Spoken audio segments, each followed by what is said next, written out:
जो इस कार्यक्रम से जुड़े जो लोग हैं वो इस कार्यक्रम स्थल पर मौजूद। और ये देखिए, प्रधानमंत्री उन तमाम 8 चीतों को, उनके क्रेट्स को अब ये खोल दिया गया। और ये देखिए, पहला चीता खुद फोटोग्राफी करते हुए। ये बहुत ज्यादा ये महत्वपूर्ण पल। आप सोचिए, 70-75 साल हो गए हमारे देश में चीते विलुप्त हो गए थे, और उस विलुप्ति के बाद कई सालों तक बहुत विचार विमर्श के बाद कि आखिरकार फिर से हमारे जंगलों में कैसे चीतों की वापसी हो सके। ये देखिए, ये वही चीते, अब हमारे नामीबिया के ये चीते अब कूनो नेशनल पार्क में पहुंच चुके हैं। ये आसपास के वातावरण को देख रहे हैं, महसूस कर रहे हैं, क्योंकि एक बहुत ही अलग इन्हें एहसास हो रहा होगा नामीबिया के जंगलों से। अब ये सीधे भारत के जंगलों में कूनो नेशनल पार्क में अब ये पहुंच चुके हैं। प्रधानमंत्री इस बहुत ही महत्वपूर्ण क्षण का लुत्फ उठाते हुए और उन तस्वीरों को अपने कैमरे में कैद करते हुए, साथ में आपने देखा मध्य प्रदेश के मुख्यमंत्री शिवराज सिंह चौहान भी मौजूद थे। कुल 8 चीतों को हिंदुस्तान लाया गया है। जैसा कि हमने बताया कि इनमें 5 मादा चीता हैं और 3 नर चीता हैं। इन 8 चीतों को आपने देखा, प्रधानमंत्री ने विशेष जो क्रेट्स थे उन क्रेट्स को खोल दिया गया, और फिर वो सभी 8 चीते अब मुक्त हो चुके हैं। लेकिन ये अभी जंगलों में नहीं जाएंगे। ये एक बहुत ही खास एरिया बनाया गया है। उन्हीं खास एरिया में अभी ये 1 महीने तक रहेंगे, और उसके बाद फिर इनकी लगातार मॉनिटरिंग की जा रही है। मॉनिटरिंग की जाएगी। आप देख सकते हैं इन चीतों के जो गर्दन है उस पर एक कॉलर, जो जीपीएस टैग है वो लगा हुआ है, ताकि इनकी मॉनिटरिंग की जा सके। और मैं उसी पर लौट भी रहा था कि सभी चीतों के गर्दन पर उनके नाम या फिर कोड के हिसाब से सैटेलाइट या फिर जीपीएस वीएचएफ कॉलर्स लगा दिए गए हैं। और इसी नेशनल पार्क में जो हम आपको दिखा रहे हैं, ये कूनो राष्ट्रीय उद्यान, कूनो नेशनल पार्क, इसमें एक डेटा डाउनलोड फैसिलिटी सेंटर बनाई गई है। और इस इक्विपमेंट को, रेडियो टेलीमेट्री इक्विपमेंट को खरीदने और फैसिलिटी बनाने की सारी प्रक्रिया 4 से 6 महीने में पूरी कर ली जाती है। और ये जो आप देख रहे हैं इनके गर्दन में, इनको वहीं पे, इन चीतों को लाने से पहले ही इनको नामीबिया पहुंचा दिया गया था, और फिर इन्हें ये तमाम जो कॉलर हैं, आरएफ ये कॉलर, इनको लगाकर ही इन्हें लाया गया है। रेडियो कॉलर है इन्हें, और ताकि इनकी जो ट्रैकिंग है, इनकी निगरानी वो हो सके रेडियो कॉलर के जरिए। और फिर इन्हें हम जैसे कि बता रहे हैं कि इनको आइसोलेशन में रखा जाएगा, और फिर इन्हें जंगलों में मुक्त किया जाएगा। तो ये कुछ अहम बातें हमने आपको बताई कि किस तरह से वहां पे इन्हें पकड़ा गया, और फिर उनके बाद उनको जो तमाम रूल्स एंड रेगुलेशंस हैं उनके जरिए इन 8 चीतों को भारत लाया गया है। 70 साल पहले हमारे देश में बहुत सारे चीते हुआ करते थे, लेकिन किन्हीं न किन्हीं वजहों से वो सारे विलुप्त होते चले गए। कुछ अवैध शिकारियों के शिकार बन गए। एक भी हमारे देश में चीता नहीं बचा।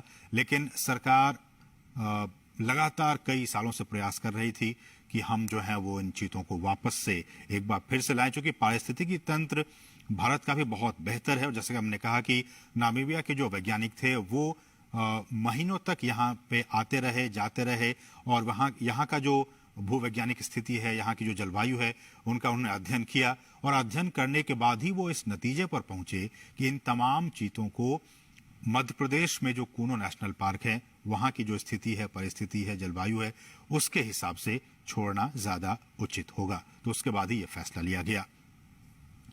और हमने आपको बताया कि इन तमाम चीतों के गर्दन में रेडियो कॉलर लगे हुए हैं, ताकि इनकी मॉनिटरिंग की जा सके।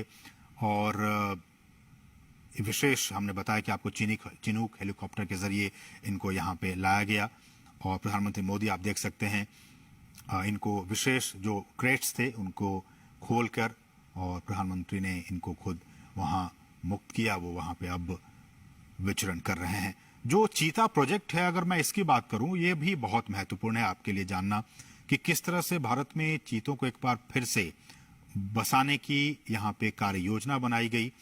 और इस योजना के तहत 5 साल में देश के कई नेशनल पार्क में ऐसी उम्मीद की जा रही है, जो हमारे वैज्ञानिक हैं, जीव वैज्ञानिक हैं, उनकी तरफ से ये कहा जा रहा है कि अगर ये ट्रांसलोकेशन और यहाँ पे ये सारी चीजें सही अनुमान के मुताबिक, प्लानिंग के हिसाब से सब कुछ ठीक रहा, तो आने वाले 5 से 10 साल में इनके जरिए और भी जो बच्चे होंगे उनको ऐसे उम्मीद की जा रही है कि 40 से 50 चीते पैदा होंगे और फिर उनको देश के अलग अलग नेशनल पार्क में फिर उन्हें बसाया जाएगा। बहुत ही महत्वपूर्ण। अभी तो सिर्फ ये 8 चीते कूनो नेशनल पार्क में आए हैं, लेकिन इन के बाद इनकी जब आबादी बढ़ेगी, ऐसी उम्मीद की जा रही है कि 40 से 50 के तादाद में इनकी आबादी होगी आने वाले 5 सालों में। तो उसके बाद इनको फिर देश के अलग अलग नेशनल पार्क में फिर इन चीतों को बसाने का काम किया जाएगा। और इस कार्य योजना के जरिए, जैसा कि हम कह रहे हैं कि भारत एक बार फिर दुनिया के सबसे तेज रफ्तार वाले जानवर चीता का घर अब बनने जा रहा है। और भारत सरकार ने चीतों को फिर से देश के जंगलों में लाने का काम किया है, बहुत ही महत्वपूर्ण काम किया है। और प्रधानमंत्री, जैसा कि आप देख सकते हैं, कितने उत्साहित हैं, खुद कैमरे के जरिए उन तस्वीरों को कैद करने की कोशिश कर रहे हैं। प्रधानमंत्री खुद भी चीतों को देश में लाने और इसे बसाने में निजी, बिल्कुल पर्सनल लेवल पे निजी रुचि दिखा रहे थे। और उसी का नतीजा है कि आज ये 8 चीते अब हिंदुस्तान की सरजमी पर पहुंच चुके हैं। ये हम आपको बताएं, चीता आपने भी देखा होगा तमाम टेलीविजनों के जरिए, नेशनल ज्योग्राफिक पे, एनिमल प्लैनेट चैनल पे, कि किस तरह से ये जंगलों में रहता है। और ये एक मांसाहारी जानवर होता है। भारत से इसका लगभग 70-75 साल पहले खात्मा हो गया था। और कहा जाता है कि अवैध शिकार जो रहा, वो एक बहुत अहम वजह रहा इनके एक्सटिंक्ट होने के, इनके विलुप्त होने के। ज्यादा शिकार, और ये भी कहा जाता है कि जो चीतों का जो नेचुरल हैबिटेट था, उनको भी काफी नुकसान पहुंचा था, इसलिए धीरे धीरे विलुप्त हो गए। बहरहाल देश में चीतों को फिर से लाया गया है। और हमारे जो जंगल हैं, उनका जो इकोसिस्टम है, उनका जो पारिस्थितिकी तंत्र है, ये अब उनके लिए वरदान साबित हो सकता है। जैसा कि हम सभी जानते हैं कि ये जो जानवर है, ये जो चीता है, वो खुले मैदानों में रहते हैं। उनका आवास मुख्य रूप से वहीं होता है जहां उनके लिए शिकार अच्छी खासी तादाद में मौजूद होते हैं। घास के मैदान हो, झाड़ियां हो, खुले जंगल हो, अर्ध शुष्क वातावरण और थोड़ा सा ज्यादा तापमान उनके लिए सही होता है। तो थोड़ा ज्यादा तापमान हो, हम जानते हैं कि मध्य प्रदेश का ये इलाका ज्यादा तापमान इनका रहता है यहाँ पे 12 महीने। इसलिए भी हमारे जो वैज्ञानिक हैं, उन्होंने कहा कि ये काफी उचित होगा यहाँ पे इन्हें रखना। घास के मैदान हैं, झाड़ियां हैं, खुले जंगल हैं, ये तमाम चीजें इनके अनुकूल है इनको यहाँ पे रखने के लिए, इसलिए यहाँ पे इन्हें लाया गया। चीतों को बचाने के लिए उनके शिकार करने के आधार, उनको हमें बचाने की जरूरत है। उनके शिकार के आधार, करने के आधार को हमें बचाना होगा, जिसमें कुछ खतरे में पड़ी प्रजातियां भी शामिल हैं, बल्कि घास के मैदानों की जो दूसरी अन्य लुप्त प्राय प्रजातियां हैं और खुले वनों का जो इकोसिस्टम है, जो पारिस्थितिकी तंत्र है, उन्हें भी हमें बचाना होगा। जिस बेस पे हम वही कह रहे हैं, जिस बेस पे, जिस आधार पे ये तमाम चीते यहां जिंदा रहेंगे, यहां रहेंगे, उस बेस को भी, उस आधार को भी हमें बचा कर रखना होगा। तभी तो ये उस इकोसिस्टम में आराम से रह पाएंगे। इसलिए भी हम बार बार ये कह रहे हैं और सरकार भी कह रही है कि उस सिस्टम को, उस बेस को हमें बचा कर रखना होगा। चीतों को वापस लाने से देश में खुले जो जंगल हैं, उनको बचाने के काम को भी अब काफी मजबूती मिलेगी। और ये भी देखा गया कि बड़े जो मांसाहारी जानवरों में मानव जो इंटरेस्ट है, ह्यूमन इंटरेस्ट, मानव हितों के साथ संघर्ष चीतों में सबसे कम पाया जाता है। दूसरे जो ऐसे वाइल्ड एनिमल्स होते हैं, उनके साथ मैन एनिमल कॉन्फ्लिक्ट होते रहते हैं, अक्सर होते रहते हैं, लेकिन चीतों के साथ ऐसा नहीं है। चीतों के साथ जो मैन एनिमल कॉन्फ्लिक्ट है, वो बाकी जो ऐसे एनिमल्स हैं, वाइल्ड एनिमल्स हैं, उनके मुकाबले काफी कम ऑब्जर्व किया गया है, काफी कम देखा गया है। वो सामान्यतया मनुष्यों के लिए खतरा नहीं होते हैं और जो बड़े पशु हैं उन पे भी वो सामान्यतया हमला नहीं करते हैं।